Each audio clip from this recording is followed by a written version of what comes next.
Muy buenos días a todos. Espero que estén teniendo un excelente día y que, bueno, no nos hace mucho el calor cuando comience ya con fuerza más ratito. En la clase anterior estuvimos trabajando con la composición. Podríamos decir que es el segundo de los grandes procesos de formación de palabras que ocurre al interior de las lenguas, como mecanismos por vía interna los llamamos, ¿no? Recuerden que estudiamos hace un rato los mecanismos por vía externa de adquisición del nuevo léxico en una lengua, que consistían esencialmente en los distintos tipos de préstamo, ¿no? Tanto los préstamos y sus diferentes adaptaciones, como también estas otras variedades de préstamo que llamamos calco semántico, por ejemplo, pero que en esencia tienen en común en que el hecho de que tenemos realidades que existen en otras culturas y nombres que están en esas otras culturas, en esas otras lenguas para denominarlas, y cuando nos traemos la realidad, ¿no? Ese mismo objeto, y nos traemos también el nombre con que en esa otra lengua se le designa, ¿no? Esa es la clave de la creación por vía externa. Pero también vimos que podemos crear nuevas palabras usando solamente, eh, podríamos decir, ladrillos de construcción que están en nuestra lengua. Y revisamos con bastante profundidad el caso de la derivación, en que consiste a una raíz o alguna otra palabra añadirla a fijos, y vimos los casos de sufijación, prefijación y circunfijación. Y este es el segundo gran proceso de formación de palabras, el segundo gran proceso léxico-genésico interno, que es el de la composición, que se trata esencialmente de la unión de raíces. Revisamos en la sesión anterior la idea de la composición por modelo, que se llama así justamente porque sigue ciertos esquemas mentales, podríamos decir, en que se combina, por ejemplo, un sustantivo con un sustantivo, o un adjetivo con otro adjetivo, y por supuesto el más común, el más productivo, el que combina un verbo con un sustantivo. Y eso fue lo que estuvimos revisando la clase anterior.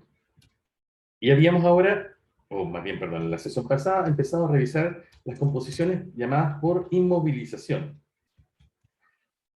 y que consisten en estructuras que a primera vista no se diferencian de frases sintácticas, es decir, de frases en que las palabras actúan de manera libre, con relaciones sintácticas entre sí, es decir, hay un núcleo, modificadores, frases, y estructuras más complejas, frases incrustadas dentro de otras, pero que en esencia, a pesar de las apariencias, no son frases sintácticas, sino que son una sola palabra, ¿no? Y habíamos visto algunos casos como el de pegar el grito en el cielo, ¿no? O pasarse rollos, que podrían confundirse con una palabra, digo, perdón, con una frase, pero que en esencia remiten a un solo evento en el mundo, o en algunos otros casos a una sola entidad o una sola cualidad.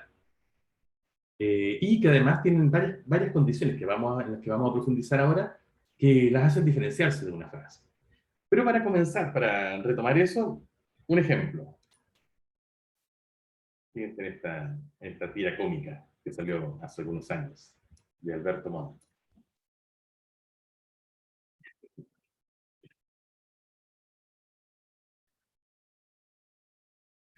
¿Cierto? La expresión pasó la vieja, ¿no? Que es algo muy común. Es que, bueno, no lo he revisado mucho, pero me parece que es muy común en el español de Chile. No sé si en otros dialectos se usa. Bueno, pero todos la entendemos, ¿no? Pasó la vieja.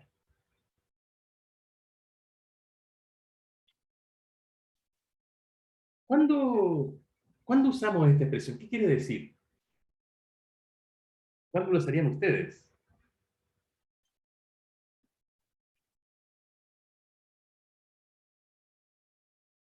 Claro, Ignacia nos lo dice en el chat, que ya pasó el momento indicado, ¿no? Para hacer algo en específico, ¿no? Alguien se perdió una oportunidad. Entonces, esa es la idea. ¿Me podrían dar un ejemplo de uso? ¿En qué momento ustedes le dirían a alguien, pasó la vieja?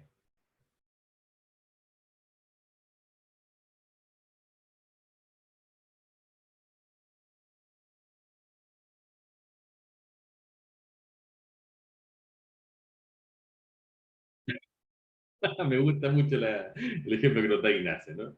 Se pone a pololear y otra persona se le declara justo en ese momento, e Ignacia, como un crack, ¿no? Nos dice, no, pasó la vieja. Eso especialmente si esa otra persona también te gustaba, ¿no? Así que ya, pero ya, pasó la vida. Perfecto, perdiste tu oportunidad de oro, por supuesto. Gracias. Eh, claro, ¿cierto? En circunstancias así la podríamos usar.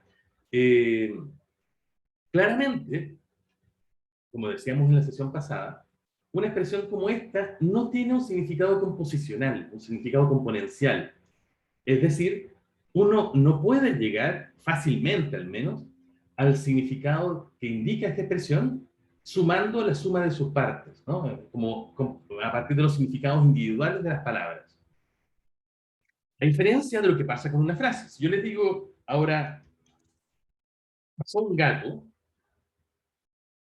a pesar de que, bueno, es probable que ustedes hayan escuchado esa expresión antes, pero eh, a pesar de que de que no lo hubieran podido, de que antes no hubieran tenido una experiencia con esta frase, ustedes serían capaces de entender lo que quiere decir esta expresión si es que conocen la palabra pasó, si es que conocen la palabra gato, la palabra un, y saben cómo funcionan, cómo interactúan estos elementos, ¿no? Sabríamos que tenemos acá una frase, ¿cierto? Con un núcleo y un modificador, y que a su vez esta frase estaría actuando como un modificador del verbo pasó. Entonces, esas son las relaciones sintácticas que revisamos el trimestre pasado. Entonces, si uno conoce el significado de las palabras que componen esta expresión y conoces la manera en que interactúan sintácticamente, que bueno, no es necesario que sea un conocimiento formal, sino este conocimiento intuitivo que tienen todos los hablantes de una lengua, uno puede entender la expresión pasó un gato, a pesar de que nunca haya oído la expresión pasó un gato. ¿Cierto? Sin embargo, es perfectamente posible que una persona nunca haya oído la expresión pasó la vieja, pero conozca qué significa pasó la y vieja, conozca cómo en principio deberían interactuar sintácticamente estos elementos y no sea capaz de llegar a la idea de, oye, perdí una oportunidad. ¿Cierto? Claro, como nos dice Ignacio también en el chat, si yo, incluso si, acá hay una muy buena prueba, ¿no? Si yo trato, mira, mejor aún, claro, si yo mantengo la expresión pasó un gato, y voy a hacer la misma prueba que estuvo haciendo intuitivamente Ignacio, como que lo hace muy bien en el chat, ¿no? Y trato de sustituir, de cambiar las palabras que acá aparecen por sinónimos, y dice, por ejemplo, cruzó este felino, ustedes podrán darse cuenta de que las dos expresiones, si bien no son completamente exactas, ¿no? Tienen cierta semejanza, ¿no? Podrían usarse con cierta soltura, con un poquito de manga ancha, una en vez de la otra, ¿cierto? Y significaría más o menos lo mismo. O podrían dar cuenta del mismo evento si es que mi oyente es más o menos generoso. Sin embargo, si Ignacia nos está contando de, bueno, que se puso a pololear, pero había otro chico que lo estaba cortejando y se le declaró justo cuando se puso a pololear y ella le dijo con toda elegancia, pasó la vieja. Claro, a nosotros nos sonaría muy extraño que en esa circunstancia nos dijera, le hubiera dicho a ese pretendiente, cruzó, ¿cómo era? La mujer de tercera edad. Claro, si le dice al pretendiente, ¿no? En esa circunstancia, cruzó la mujer de tercera edad, lo más probable es que lo confunda, ¿no? Y diga, hice muy bien en no declararme antes. eh, o posiblemente, no sé, miren el entorno para ver si efectivamente pasó una señora, ¿no? Claro, porque aquí no hay una sinonimia, ya que en realidad pasó la vieja no está tratando de describir este hecho en el mundo, sino que se está usando como como una sola palabra en realidad para referirse a un evento. Esta es la clave de la composición por inmovilización, ¿no? Bueno, y se llaman justamente composiciones por inmovilización porque la idea es que la mayor parte de ellas provienen de ciertas frases sintácticas que por el mucho uso, a la manera de los refranes, ¿no? Empiezan poco a poco a fijarse en la lengua y a perder la alusión a su significado original. Nosotros veíamos también, claro, en la sesión pasada, por ejemplo, pasarse rollos, ¿cierto? que puede, como es un verbo, igual se puede conjugar, ¿no? Me pasé rollos. Que significa esencialmente tener algún tipo de fantasía, ya sea favorable o desfavorable con respecto a algo o alguien, ¿no? Es más o menos así se usa, ¿cierto? Y fantasías un poco desmedidas, ¿no? Como desbocadas, eso es la idea de pasarse rollo. Eh, ¿De dónde viene esta expresión? ¿Cuál es su origen? ¿Les suena a ustedes?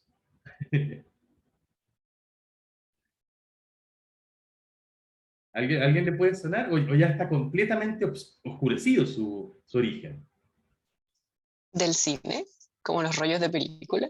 Claro, ¿cierto? Yo creo que Constanza tiene razón, aunque no lo he estudiado así de manera específica. Yo, probablemente mi hipótesis sería la misma de Constanza, ¿no? Pasarse rollo es la idea de como las antiguas películas, ¿no? Venían en carretes de rollo que se proyectaban en los cines. La idea de pasarse un rollo era justamente ver una película completa, ¿no? Que era la fantasía tan desbocada que la persona sabía armar. Pero es perfectamente posible que una persona entienda la idea de pasarse rollos como lo usamos actualmente en el español de Chile, sin haber visto nunca un rollo de película y sin tener ninguna alusión a la idea de que antiguamente en el cine las películas venían en rollos, justamente, ¿no? ¿Y persona vieja de dónde vendrá? Aquí lo quiero ver. Esta sí que es rara. Porque, ¿por qué pasó la vieja, no? ¿Por qué no pasó el perro? O pasó, no sé, la niña.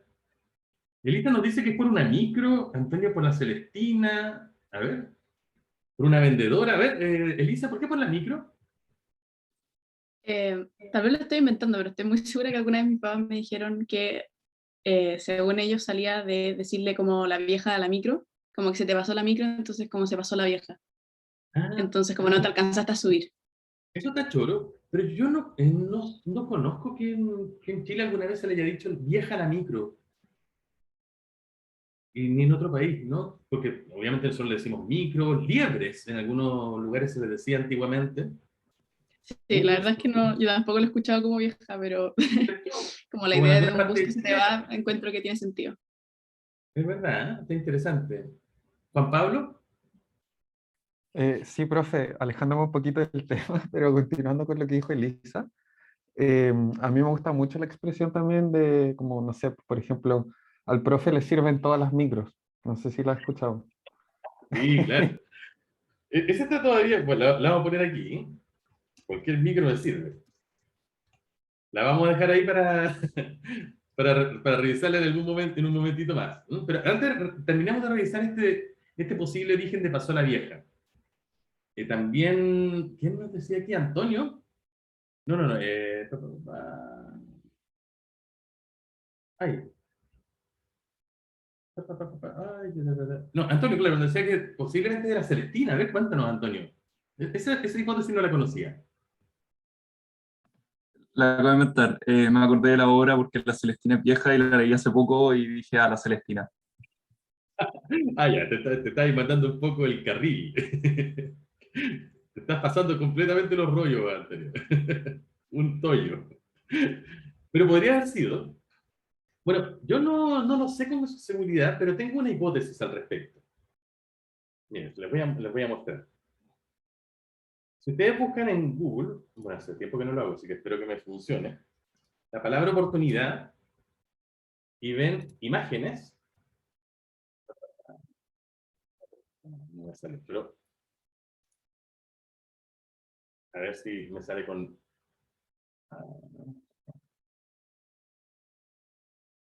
A ver si me sale ahora. Ah, aquí está. Ah, la ocasión, claro, no es la oportunidad. Bueno, en la cultura latina, si ustedes se fijan, la ocasión o la oportunidad era representada como una mujer,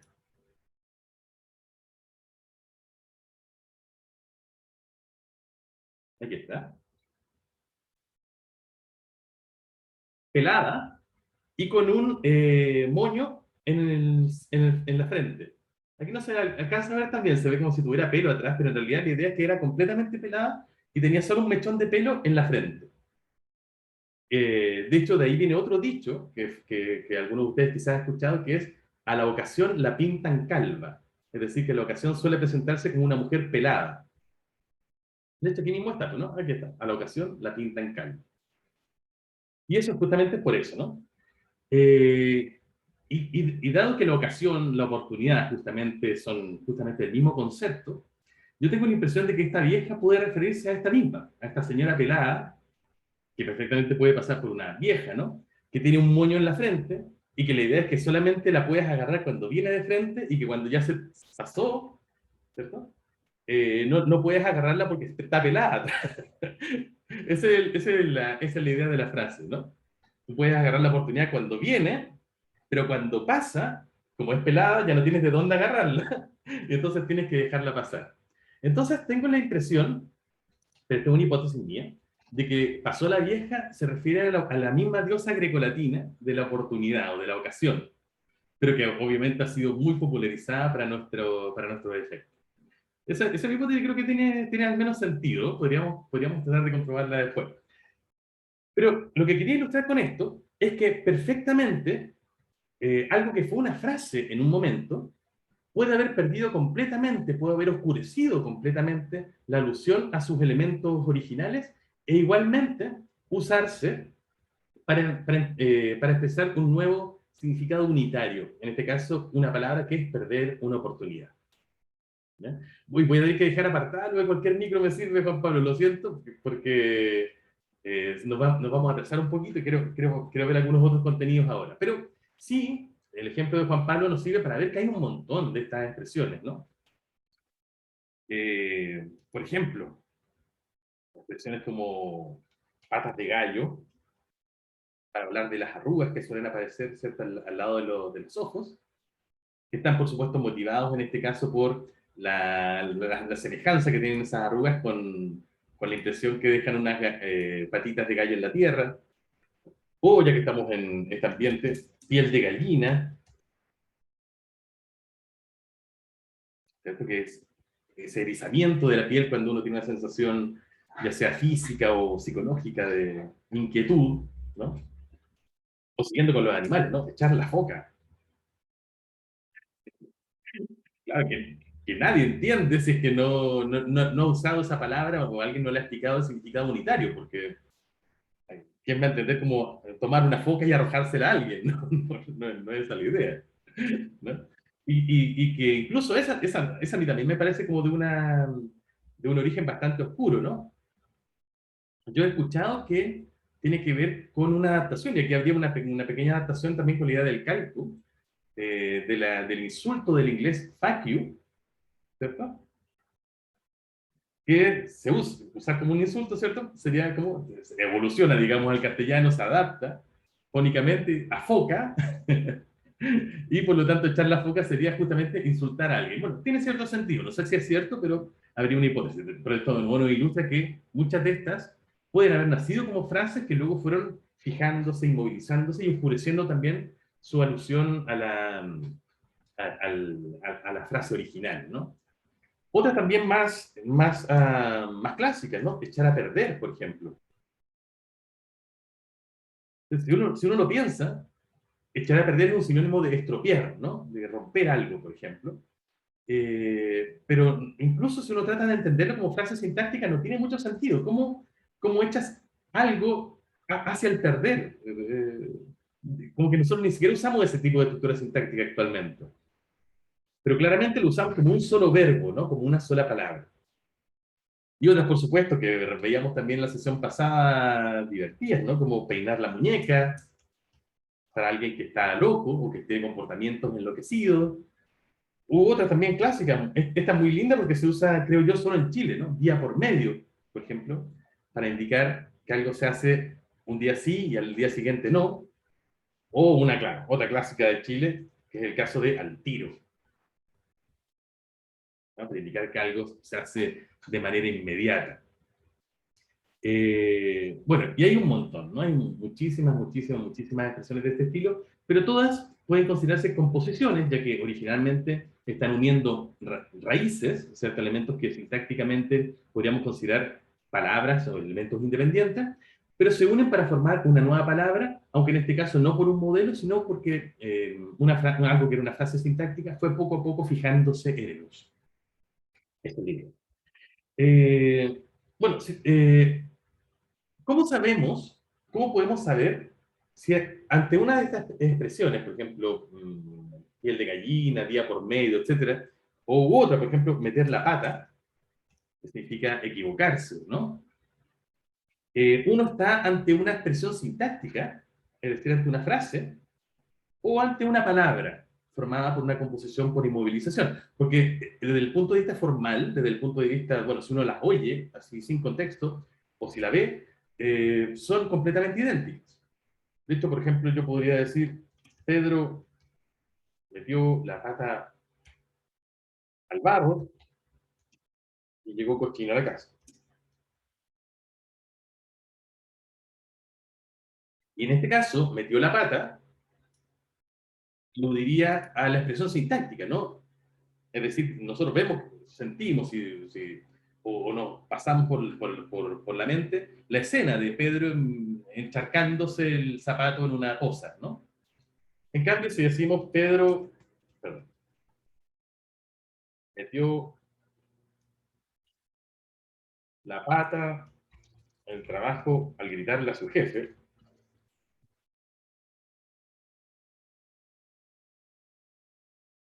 claro, aquí no pensamos en que Pedro realmente se haya encharcado, ¿cierto? Se haya ensuciado los zapatos, sino que pensamos en la idea de que cometió un error, ¿cierto?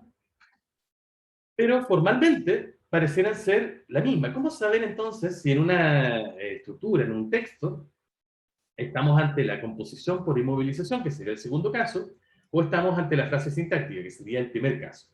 Por supuesto, el sentido nos ayuda mucho, pero también podemos usar algunas estrategias. Claro, el contexto, como nos dice Magali, en este caso, por supuesto, nos aclara una cosa u otra. Pero también podría pasar simplemente el caso de que no hubiera un contexto, no hubiera un contexto tan claro, ¿no? Estaba pensando justamente en el ejemplo de Ignacia rechazando a su pretendiente, diciéndole, pasó la vieja. Claro que sin más contexto, uno podría entenderlo, y obviamente sería lo más inteligente entender cómo perdiste tu oportunidad, pero también podría ser que Ignacia esté señalando a una señora, ¿no? Que esté pasando por detrás. Podría ser, si es que no hay más contexto, ¿no? Bueno, en esos casos podríamos usar también estrategias, dos estrategias al menos, que nos sirven para saber si estamos ante un caso o el otro. Por ejemplo, uno ya nos lo indicó Ignacia, de hecho, en el chat. Si uno trata de sustituir los elementos léxicos de una frase sintáctica, como por ejemplo metió la pata, y sus elementos más léxicos son meter y pata, el verbo y el sustantivo, generalmente la expresión queda un poco más rara, a veces más formal, a veces más coloquial, pero queda bastante sinónima, ¿no? Quiero decir que si yo cambio acá, Pedro metió la pata al barra por Pedro, en cambio metió por introdujo. Introdujo. Me quedaría Pedro introdujo la pata al barro y llegó el cochino a la casa. Queda un poco más formal, ¿no? Quizá un poco más forzada, no tan natural, pero la escena que se nos arma en la cabeza es la misma, ¿no? O si en vez de poner Pedro metió la pata, pongo Pedro metió la extremidad inferior al barro. También es más formal, por supuesto, un poco más rara, pero se nos arma la misma escena en la cabeza. Entonces, una frase sintáctica admite el cambio de sus elementos léxicos, es decir, palabras como verbos, sustantivos, adjetivos, por sinónimos, sin grandes problemas.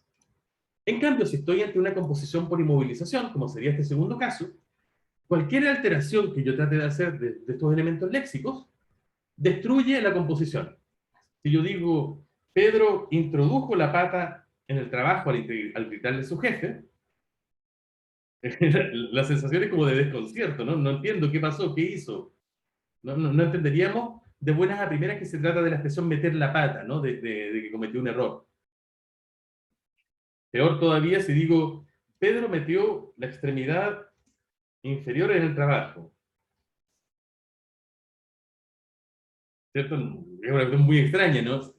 Y se pierde completamente la alusión a esta expresión, ¿no? Meter la pata que usábamos al inicio.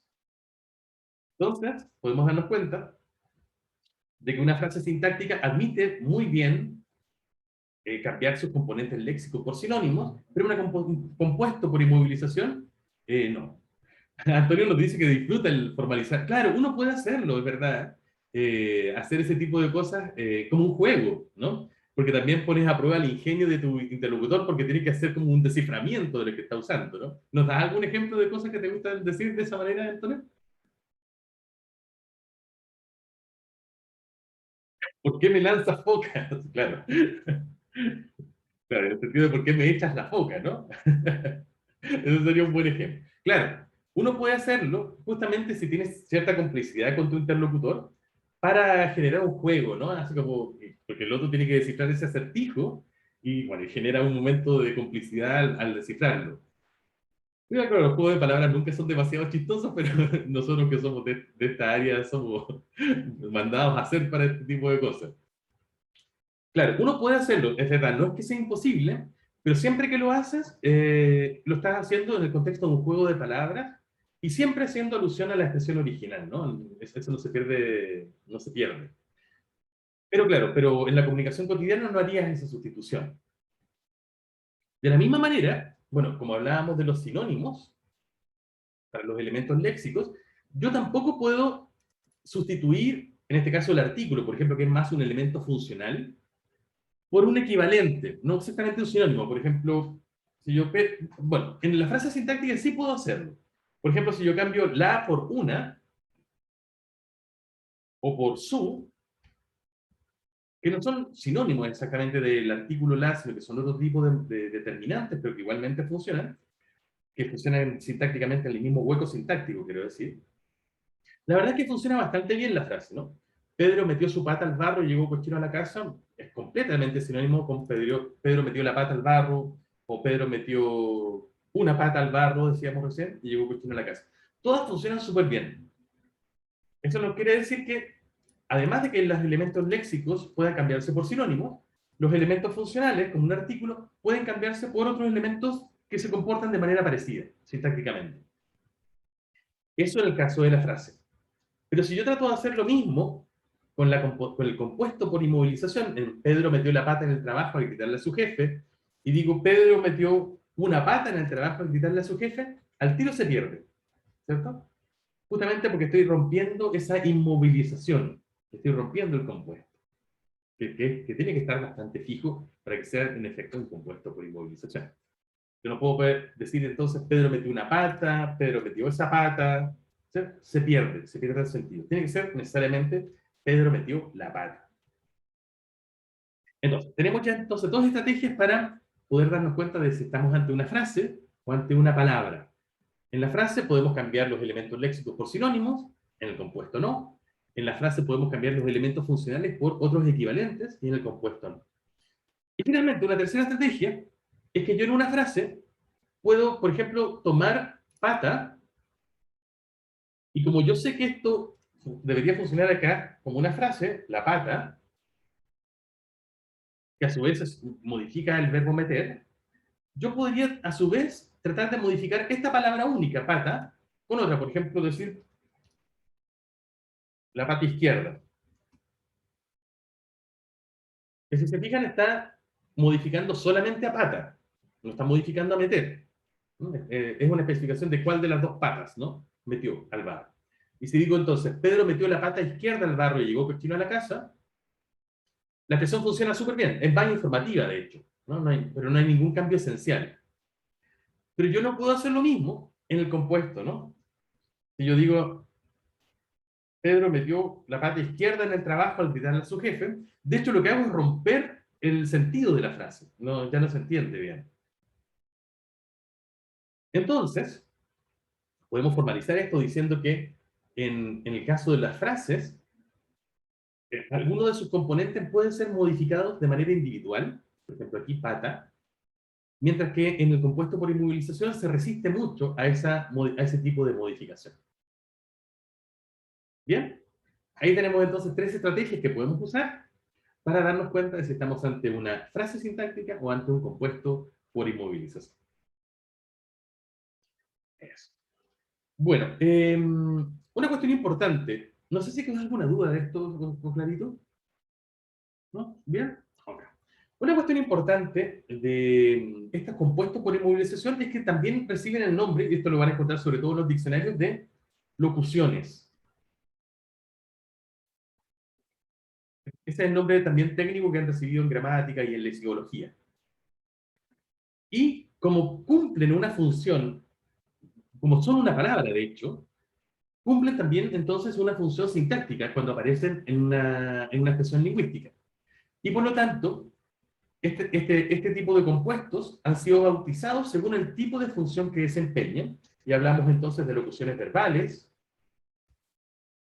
de locuciones adjetivas, locución nominal, cuando se trata de sustantivos.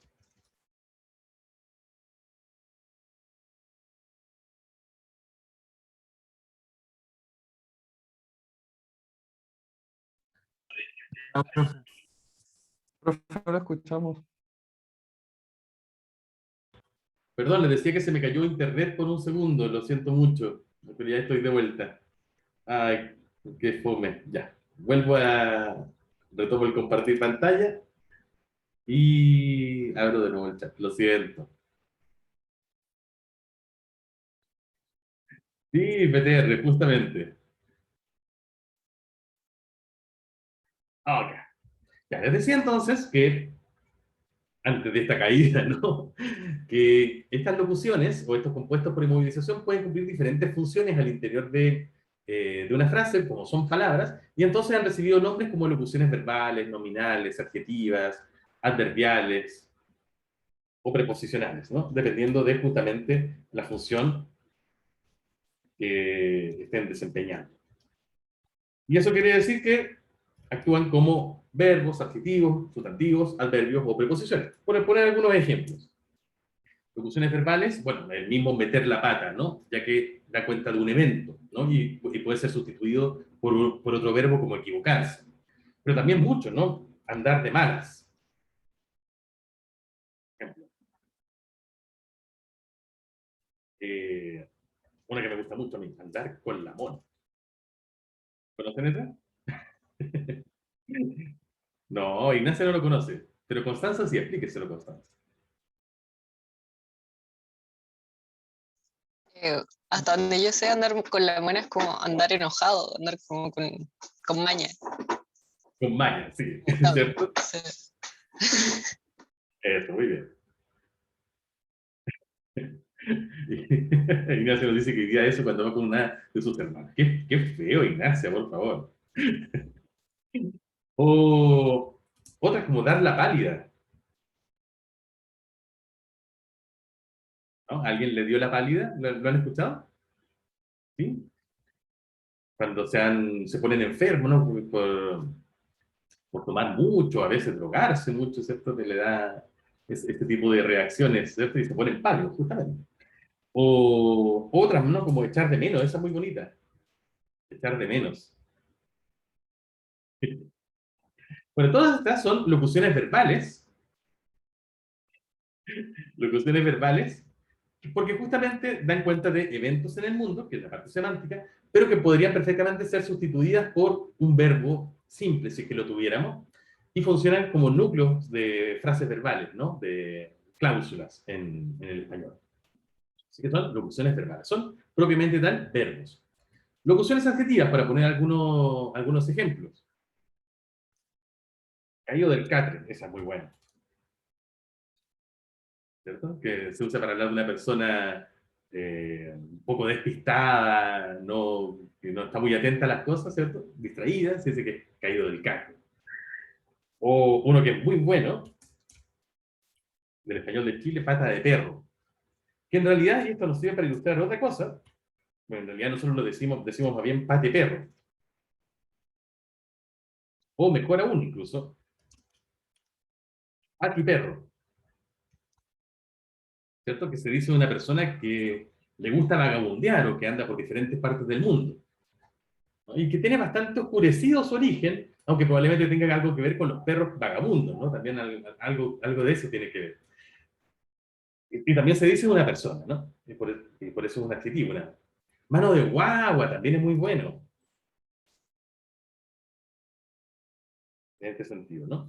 Pero quería también pararme en pateperro o patiperro, porque esto también ilustra cómo estos compuestos por inmovilización que vienen de frases sintácticas, también por el mucho uso, poco a poco se pueden ir cada vez fusionando más sus componentes hasta llegar a ser incluso palabras como patiperro, en que tanto fónicamente como ortográficamente funcionan como una sola unidad también ahora, no solamente desde el punto de vista léxico-sintáctico, sino también desde el punto de vista fonológico y ortográfico, ¿no? Carne de perro también. También se dice de una persona que aguanta mucho, ¿no? Sobre todo que aguanta el dolor, que aguanta el sufrimiento. Carne de perro. O mano de guagua, de que se dice de una persona que es avara, ¿no? No le gusta compartir. Justamente porque nosotros tenemos la idea de que esas son apretadas y las manitos de las guaguas siempre son muy apretadas. Bueno, ese es su origen. Bueno, locuciones nominales también que sirven para designar entidades. Por ejemplo, una que me encanta a mí, el brazo de reina. ¿Cierto? Que es un tipo de pastel, una cierta torta, muy rica. Brazo, perdón. Que en el español de España se llama brazo de gitano, a todo esto. Me gusta más el brazo de reina. O una muy buena, bolsa de gatos, ¿cierto? Para decir que algo es un enredo, ¿cierto? Que un cierto lugar, por ejemplo, un trabajo, ¿no? Dicen, eso es una bolsa de gatos cuando todo el día hay discusiones, enredos, cosas así, ¿no? U otras más formales, por ejemplo, cuenta corriente, que es un cierto tipo de cuenta bancaria, ¿no? Que tiene algunas características como que te dan tarjetas, cheques y ese tipo de cosas, que se diferencia, por ejemplo, de una cuenta de ahorro, cosas así. Claro, no es que aquí corriente se use como normal, ¿no? De hecho, no es tan habitual, sino que es más bien excepcional en algunos casos, pero igualmente se llama eso cuenta corriente, ¿no? También entonces ahí tendríamos una locución nominal. Pero hay un montón. Locuciones adverbiales, solamente para dar algunos ejemplos. Es decir, que funcionan como adverbios y modificando, por lo tanto, esencialmente a los verbos. Más o menos. ¿Cómo te ha ido hoy día? Más o menos. ¿Cómo te fue en la prueba? Más o menos. Cosas así. O día por medio, del que hablábamos justamente hace un ratito. O el al tiro, ¿no? En que también, de hecho, tenemos la ortografía al tiro, que también nos está testimoniando en este caso, cómo estas expresiones también poco a poco cuando son muy usadas, se van fundiendo en una sola palabra. Y finalmente las locuciones preposicionales, que aquí también hay un montón. Perdón, Colomba. Profe, ¿se escucha bien? Sí, la oigo muy bien. Ah, ya. Es que no tiene que ver con esto, pero quería preguntar si en Chile hablamos castellano o español, o si hay una diferencia. Uy, qué difícil. Es una pregunta en la que uno se puede alargar mucho. Te voy a recomendar un libro, de hecho. En la biblioteca hay un libro que se llama Castellano, Español o Idioma Nacional. Que, si no me equivoco, es de Ramiro de Maeztu, pero tendría que revisarlo. Pero estoy seguro que está en la biblioteca. Y ahí trata justamente ese tema, ese problema. La verdad es que para nosotros, y para darte la respuesta breve, los hablantes hispanoamericanos, no hay gran diferencia. Hablar de castellano, español, son completamente sinónimos, ¿no? Y de hecho yo los uso casi indistintamente sin ningún problema. Y esto es porque para nosotros castellano y español hace alusión, perdón, a la idea de España como una totalidad, independientemente de si Castilla es una región y España es la totalidad del país, ¿no? En España, sin embargo, es un problema político fuerte, ¿no? Y eso es porque español es un adjetivo que se refiere a toda España y castellano se refiere a Castilla, que es una región que está en el centro de España. Y hay mucho conflicto, sobre todo en los últimos tiempos, porque el castellano, digamos, no es la única lengua que se habla en España. Está al menos el castellano, el gallego, el andaluz, digo el andaluz, bueno, un dialecto del español en realidad, más bien el asturiano, el catalán, por supuesto, y el vasco, ¿no? El euskera. Y entonces, todos los hablantes de esas lenguas, que por supuesto son hablantes de unas regiones que están muy políticamente y socialmente identificados con esas lenguas, ya que las lenguas son, como veíamos en este pasado, elementos de unión en las comunidades muy fuertes, se oponen a que el castellano sea conocido como el español, ya que da como una especie de hegemonía de una de las lenguas de España por sobre las otras, cuando en realidad españolas son todas las lenguas que se hablan en España, ¿no? De nuevo, el vasco, el catalán, el gallego, etc. Entonces ahí sí que es un problema político fuerte, y ahí sí que hay que tener cierta delicadeza, ¿no? Dependiendo de con quién estés, si usas la palabra castellano o español bueno, y cómo se usa. Pero para quienes estamos fuera de España, ¿no? Y no tenemos ese conflicto, la verdad es que castellano y español funcionan más bien como sinónimos, y español es la manera en que se usa más modernamente. Por ejemplo, en las personas que se dedican a enseñarle el español a personas que no lo tienen como primera lengua, para hablar ahí de profesores de español como segunda lengua, es raro que se diga castellano como segunda lengua. Entonces, español es el uso quizás más moderno, y castellano tiene un cierto sabor antiguo, ¿no? Por ejemplo, cuando yo era chico, en mi enseñanza básica, yo tenía la asignatura de castellano, que luego se cambió por la asignatura de lenguaje y comunicaciones, ¿no? Pero tiene un cierto sabor más antiguo. Eso, pero hay un cierto conflicto a propósito de eso, ¿no? Te recomiendo mucho ese libro, Colomba. Castellano, español o idioma nacional, para que lo revises, si te interesa el tema. Gracias, profe. Un placer. Gracias. ¿Antonio? Que tengo un recuerdo de mi infancia en el cual los CD y los VHS tenían la opción de español latino y castellano, siendo esa la distinción entre el doblaje. Mira qué interesante. Esa distinción no la había visto. Los VHS no creo que hayan tenido la opción, eso sí. Los DVD sí. Ah, puede ser, sí, puede ser. Ahí mi infancia me juega en contra. Pero sería interesante ver, claro, si hay una diferencia, claro, entre español, latino y castellano, ya como identificándolo completamente con la variedad española peninsular. Español europeo, claro. Sí, eso tiene más sentido. Sí, igual es un lío, y dependiendo de dónde estás, como lo decía recién, puede variar mucho de ser simplemente un sinónimo, como lo uso yo, a ser algo políticamente muy fuerte, como puede ser en España. Súper. Bueno, y para terminar este listado, volviendo al tema, ¿no? de ciertos tipos de locuciones, podemos tener locuciones preposicionales, ¿no? Por ejemplo, detrás de, a través de, por medio de, por ejemplo, por poner algunas. Y estas son re interesantes porque como en español tenemos solamente un número limitado de preposiciones, ¿cierto? Lo revisamos el semestre pasado, unas 20 y tantas, una lista de hecho que a veces recitamos, pero las relaciones que podemos querer establecer entre diferentes tipos de frases pueden ser más complejas que eso. Y como hemos visto, es difícil introducir una nueva palabra cuando tenemos una, una categoría más bien cerrada. Una solución ha sido justamente crear locuciones preposicionales, es decir, crear compuestos de varias raíces que dan cuenta de relaciones más específicas, ¿no? E incluso algunas de ellas, como por ejemplo detrás de, le ha ganado el uso a la preposición original. De hecho, es mucho más común decir detrás de que decir tras, que suena mucho más formal o forzado en el español actual. ¿Cierto? Sería muy raro que alguien le dijera, si yo le dijera a Ignacio, mira la persona que está tras ti. No, rarísimo.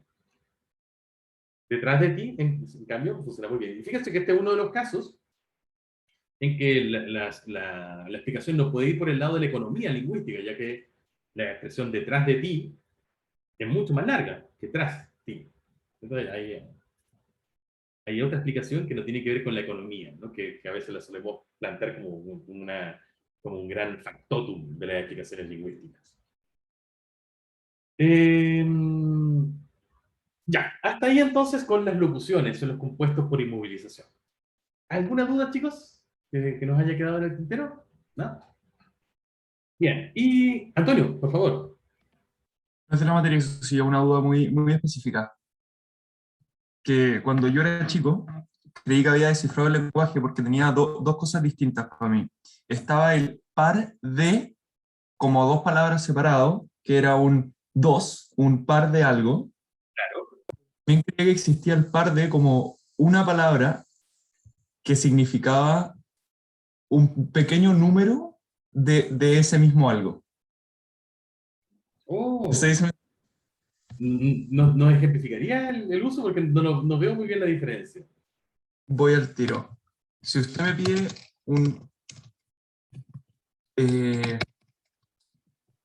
un par de manzanas, ¿Ya? así, Antonio Niño le hubiera llevado dos. ¿Ya? Yo sentía que usted me las pidió así, hubiera llevado tal vez 3 o 4. Ah, como par de, tomada como una sola palabra. Claro. Por un cierto tipo de, como un cuantificador. Interesante. Y me estaba acordando a propósito de las locuciones y a propósito del ejemplo del patiperro. ¿Por Me qué? pasó eso, pero a mí como único hablante, ¿no? Es ese fenómeno, pero me pasó a mí nomás, ¿no? ¿Ya? Claro. Ah, te entiendo. Que tenías el par de separado, escrito separado y oído separado, como el que usamos habitualmente, y la palabra parte con un significado nuevo, distinto. Claro, tienes toda la razón. Ahí en realidad lo que hiciste fue forjar un nuevo término léxico. Tienes toda la razón. Aunque por supuesto, como no se expandió al resto de la comunidad, se quedó solamente en tu idiolecto, ¿no? Las palabras para Claro, ya, perfecto. tales tienen que justamente tener éxito y eso significa replicarse en el habla del resto. Pero claro, está muy chora. Y de hecho, perfectamente podría ser una palabra que nos fuera muy útil. Pero las lenguas a veces son caprichosas, ¿no? Y por más que una palabra pueda ser útil, si es que el resto no la adopta, la lengua no cambia, ¿no? Claro, ya, compañero, eso es lo Pero bonito ejemplo, me encantó. Muchas gracias, Antonio. popular. No hay de qué. Oye, ya se nos está acabando la hora y los voy a dejar para nuestra última sesión antes de la prueba. Nuestra última sesión será este día viernes, pero quiero dejarlos con un cierto tipo de palabras para que les den una miradita de aquí al viernes y me digan si se parecen a algunas de las que hemos visto y en qué se parecen y en qué se diferencian. Palabras como filosofía, biblioteca, donde está la gimnasia en este momento, grafología, que probablemente, grafología, perdón, que alguna de estas ustedes la hayan oído, o una última, no sé, hago citar. Den una miradita a estas palabras, filosofía, biblioteca, grafología, fagocitar. Plantéenme alguna hipótesis de cómo se forman y díganme si se parecen o se diferencian, y en qué se parecen y en qué se diferencian de estos procesos de formación de palabras que hemos venido revisando. ¿Ok? Ah, y hay una pregunta en el chat. Ah, sobre las recorrecciones de las pruebas, ¿verdad? Estoy atrasado con eso. Las tendrán hoy, me comprometo. Esto, chicos, nos vemos entonces este viernes para nuestra última clase de formación de palabras antes de la prueba del día miércoles. Cuídense mucho. Que estén bien. Chao, profe, que profe. esté bien. Nos vemos. Cuídese. Cuídese.